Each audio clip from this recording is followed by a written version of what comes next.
Good day to you. This is Todd. I'm just a regular dude walking in the Word. Today we're going to be reading from Judges 16 verses 4 through 21. All right? And this is the story dealing with Delilah specifically. And we're going to take this all in one big chunk. The lesson you can learn from this is, the little story of Delilah is this. Don't play with a deceiver. You'll lose. Okay? Let me repeat that. Don't play with a deceiver. You will lose. Okay? So anyway, you're going to see here, Samson thinks, oh, he's going to be a smart guy and goof around with Delilah. And her right at the beginning, she's trying to deceive him, so she can get some money. And so you're going to see he's ultimately going to lose big time. Okay? So let me read chapter 16, verses 4 all the way to 22 through 22. Sometime later he fell in love with a woman in the valley of Sorek whose name was Delilah. Okay, probably not fell in love, probably fell in lust, because he'd been in lustful relationships all along. So it wasn't like all of a sudden he walked in like, oh, ding, ding, ding, I fell in love. Okay. Verse 5, the rulers of the Philistines went into her and said, see if you can lure him into showing you the secret of his great strength, and how we can overpower him, so we may tie him up and subdue him. Each one of us will give you 1,100 shekels of silver. Okay, if you're really in love, if these two are really in love with each other, she's not even going to entertain this conversation, much less entertain the offer. Okay, so it goes back to they're in lust, not love. Verse 6, so Delilah said to Samson, tell me the secret of your great strength, how you can be tied up and subdued. How can you be tied up and subdued? Samson answered her. And again, he's starting to play around like, oh yeah, I'm going to be cutesy and play around with her. Samson answered her, if anyone ties me up with 7 fresh bowstrings that have not been dried, I'll become as weak as any other man. Then the rulers of the Philistines brought her 7 fresh bowstrings that had not been dried, and she tied him with them. Notice, she herself is tying him up, okay? When the men hidden in the room, she called to them, Samson, the Philistines are upon you. But he snapped the bowstrings as easily as a piece of string snaps when it comes close to a flame. So the secret of his strength was not discovered, okay? This whole little incident right here should give Samson warning that she's the one who tied me up, but he's still going to play around with her. He thinks that he's invincible, and so he can just play around with the deceiver, okay? Then Delilah said to Samson, you have made a fool of me. You lied to me. Come now, tell me how you can be tied. He said, if anyone ties me securely with new ropes that have never been used, I'll become as weak as any other man. So Delilah took the new ropes and tied him with them. Then with the men hidden in the room, she called to him, Samson, the Philistines are upon you.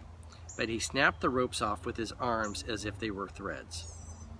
Delilah then said to Samson, all this time you've been making a fool of me and lying to me. Tell me how you can be tied.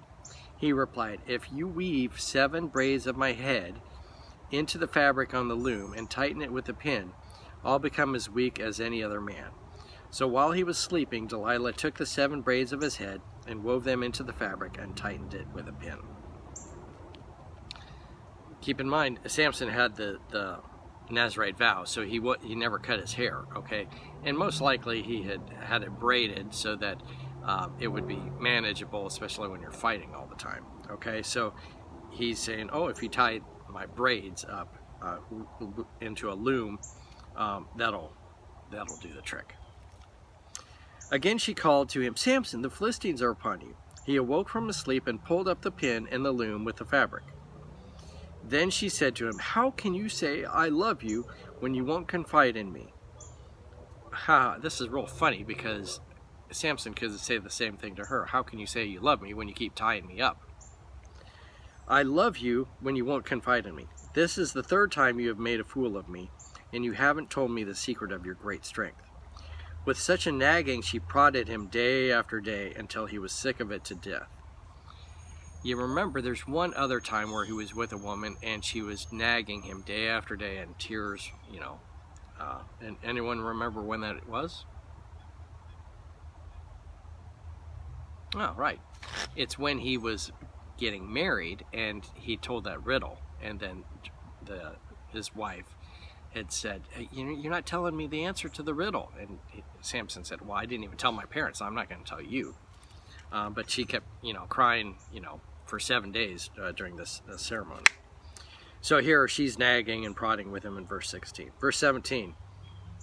So he told her everything. No razor has ever been used on my head, he said, because I've been a Nazarite dedicated to God from my mother's womb. If my head were shaved, my strength would leave me, and I would become as weak as any other man. When Delilah saw that he had told her everything, she sent word to the rulers of the Philistines. Come back once more. He has told me everything. So the rulers of the Philistines returned with the silver in their hands. After putting him to sleep on her lap, she called for someone to shave off the 7 braids of his hair. So he began to subdue him, and his strength left him. Then she called, Samson, the Philistines are upon you.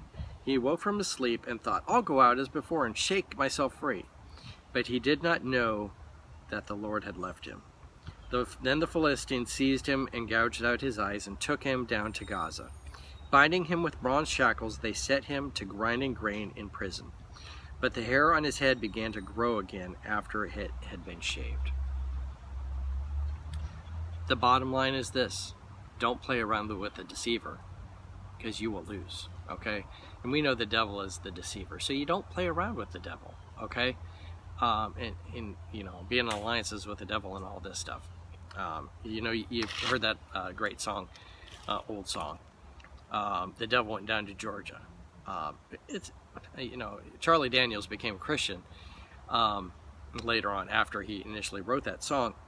But the thing is, I don't like the song because you're playing around with the devil and making deals with the devil and thinking you're going to defeat the devil.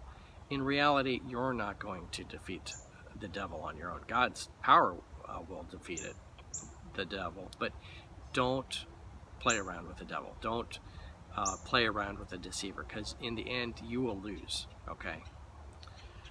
Thanks for watching. I'm just a regular dude walking in the Word, and I'll see you tomorrow as we continue jumping into Judges. We'll see you then. Lord's blessing to you.